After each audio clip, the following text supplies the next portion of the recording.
திண்டுக்கல் நகரில் பாராளுமன்ற தேர்தலை முன்னிட்டு ஆயுதம் தாங்கிய போலீசாரின் கொடி அணிவகுப்பு ஊர்வலம் நடைபெற்றது. வருகின்ற நாடாளுமன்ற தேர்தலை முன்னிட்டு திண்டுக்கல்லில் போலீசாரின் கொடி வகுப்பு அணி ஊர்வலம் நடைபெற்றது. இந்த ஊர்வலத்திற்கு திண்டுக்கல் மாவட்ட காவல்துறை கண்காணிப்பாளர் பிரதீப் தலைமை தாங்கினார். உள்ளூர் காவல்துறையினர் மற்றும் மத்திய தேசிய காவல் படையினர் சுமார் 500க்கும் மேற்பட்டோர் இந்த ஊர்வலத்தில் கலந்து கொண்டனர்.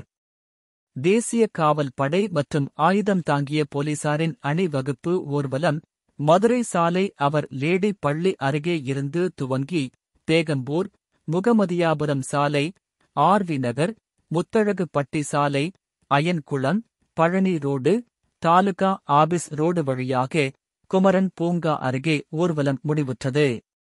இந்த அணிவகுப்பு ஊர்வலத்தின் நோக்கம் பொதுமக்கள் அனைவரும் வாக்குச்சாவடிக்கு வந்து வாக்களிக்க வேண்டும்.